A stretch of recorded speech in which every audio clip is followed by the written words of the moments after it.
HVAC, what's up? Hello, everybody. Welcome to WINVEST Wednesday. Just coming at you at a normal time.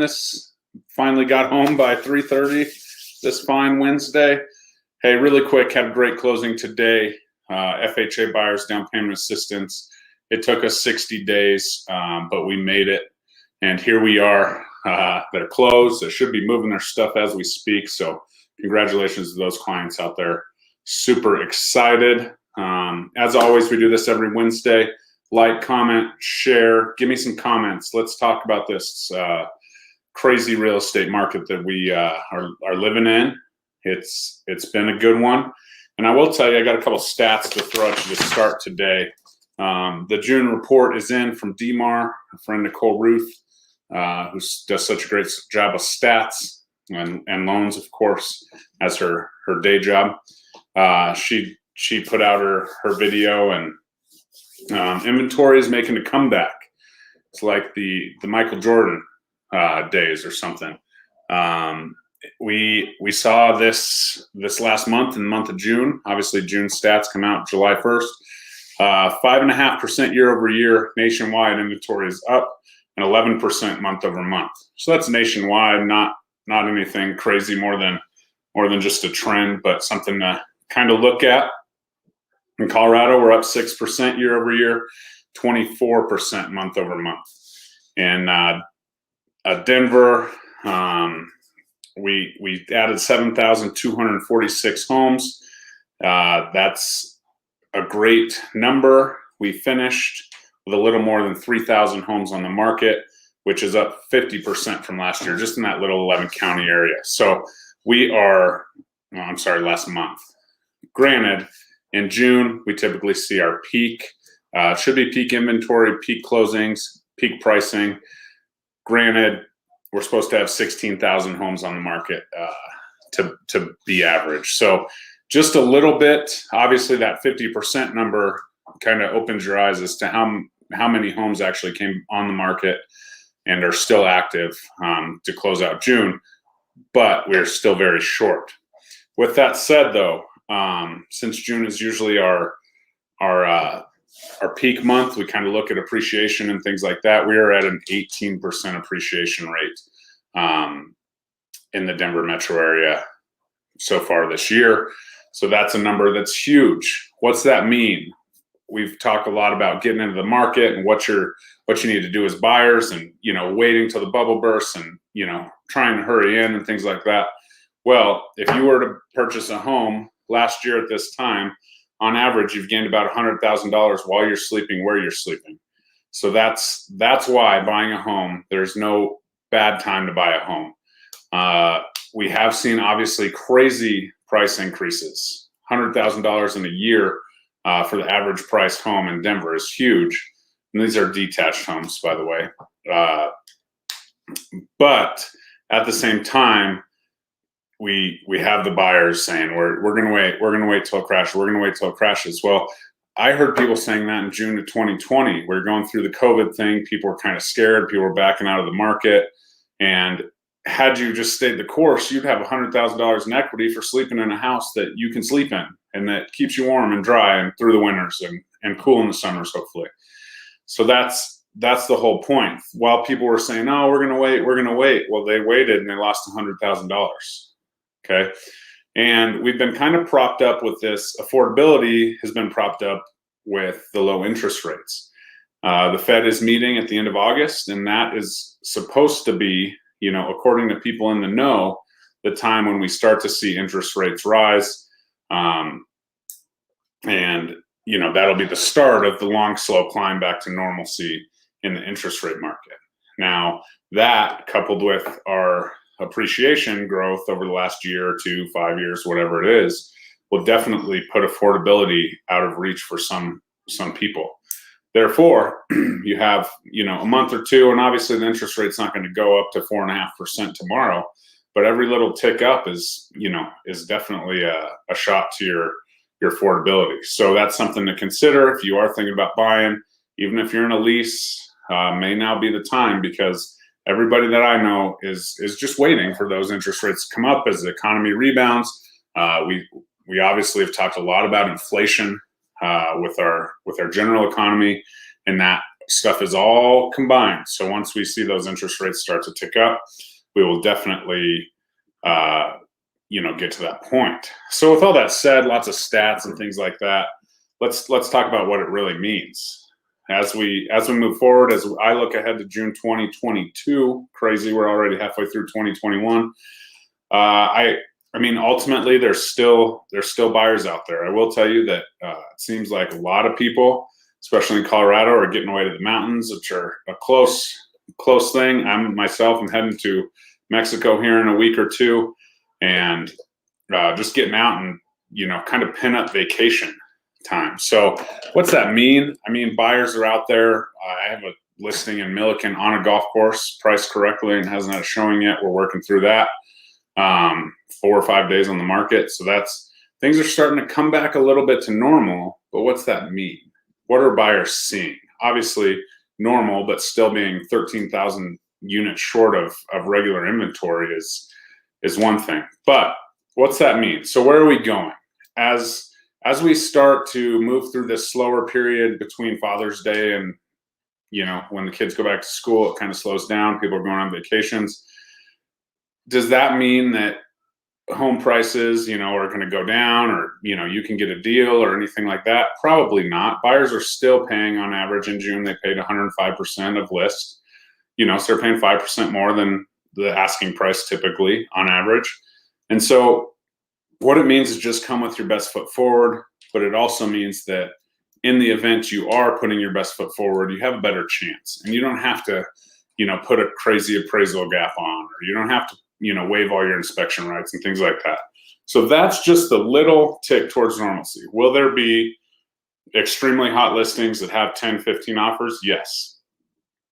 But the abnormal piece was that every house had 10 to 15 offers. So as we move towards that, there's going to be a little sweet spot here where we still have the record low interest rates.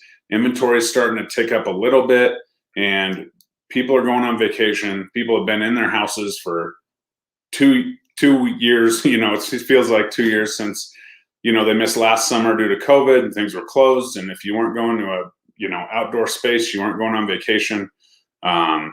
So people are going on vacation. And so those weekends, every weekend is precious. We get new houses on the market, maybe 100,000 people are on vacation, and you get in, you have 1 or 2 offers to compete with. That's huge for where we're going. So as we move into 2022, I think we'll see that normal lull in the summer here coming forward. It's not a lull. People are still going to be pricing, bidding over. People are still going to be doing their thing, but it's not going to be $50,000, $100,000 over, full appraisal gaps. Seller, says whatever he wants. He can say do 2 cartwheels in the street and people do it to get the house. I think it's going to come back a little more. We're going to have to start really focusing on pricing our properties appropriately based on comparables, not just hypotheticals. And as we move into the fall season, I think we'll see a little bit of influx of inventory, people, ready to get out, fearing that it's going to go down, whatever. I think next spring we'll see a quick run. I think next year will be a very normal cycle where we have a quick run February, March, April. And then we'll kind of fall off as we get towards the summer months when people are out doing things. But I think that another thing to consider is all these people that signed leases because they gave up March, April, May. When things got really crazy, they're all going to be in the market and they're going to be determined. And they should probably enter the market probably in November, December, which is kind of a weird time, low inventory due to the holidays. So we'll see a little bit of carryover. I think that rush will be real come the spring. I think we'll be in a very similar market than we were here in the last couple months, and I think it will continue to cool off just because all those people are in leases and they're like, okay, we're determined this time. We just threw away $24,000 on rent in a year, and we're determined to get out and get our own place. So interest rates should be relatively fair at that point, but right now is golden time to make sure you're in the interest rate you want if you do own a home. And if you're thinking about buying and, maybe you have 3 or 4 months left on your lease, it might behoove you to start looking and save that money. You may double pay rent a couple months or something, but ultimately it might be worth it, because if you're waiting until the very end, interest rates are going to be higher. That'll eventually, stave off some of the competition itself. But as we approach next spring, I think it's going to be real. It's going to be competitive. People are going to have to be doing their thing. So that's just my quick look. I think that this move towards normalcy, I think hopefully we'll have, closer to 5,000 homes a year from now, and we'll kind of build that slowly but surely to our average. I don't think we may ever see 16,000 homes on the market in June again, but maybe not. We're building homes like crazy out on the outskirts of E470 and things like that. So as we continue to move through this 2021 year, definitely a time for buyers to jump out there, get in, see if you can, catch a listing with 3 or 4 or 5 offers instead of 15. And that's definitely coming. So as we continue, we'll talk about that. And like I said, Coloradans are going on vacation. They're going to the mountains. They're taking their weekends to camp. So if you get in there on a Friday, Saturday, sellers don't have a ton of offers. They may take your offer before waiting until Tuesday, like they would. So make sure you plan that accordingly, and wish you all the best there. Let me know if you have any questions, strategies. Definitely a time to get out there, take advantage of those low interest rates that are probably headed up after that meeting in August, and go from there. So let's move over to the sports. Colorado sports is dead to me pretty much. The Rockies I heard they were 11 games under 500 the other day. That's great. I got fooled because the All-Star stuff is up. All-Star week is not till next week. So hopefully that's a great event for the city of Denver. Obviously moved from Atlanta, kind of an interesting situation there. But let's move on to real sports. Sorry, baseball fans, I'm just mad at the Rockies, so I'm moving on. And now we have the finals. We have the Stanley Cup finals. Looks like the Tampa Bay Lightning are up 3-1. Almost had a sweep, lost in overtime yesterday or the night before. And I think they play again tonight. I'm going with the Lightning to put that one away tonight and be the Stanley Cup champions. I believe that's back-to-back. So yeah, pretty good team from what I've heard. Haven't watched a ton of that, but that's my prediction. As for the NBA Finals, Game 1 was last night. Phoenix got that one at home. Giannis played for the Bucks, so shout out to my boy Chris Smith over in Milwaukee. He's pretty happy that Giannis is back. So am I after that what looked like a brutal knee injury, coming back and playing Game 1. Got to love that toughness. Hopefully he's okay for the long haul. But I am going to go with the Bucks in 6. I don't know why. I just can't go for the Suns because they beat the Nuggets. Suns are having a really good run. They're hot, but all it takes is one night to cool off. Just ask the Avalanche. Didn't lose a game in the playoffs until they lost one, and then they lost 4 in a row, and we're done. So I'm going with the Bucks in 6. Shout out to all my Wisconsin people if you're watching, and we'll see how that goes. Okay. Why Invest Wednesday. Thanks for tuning in once a week.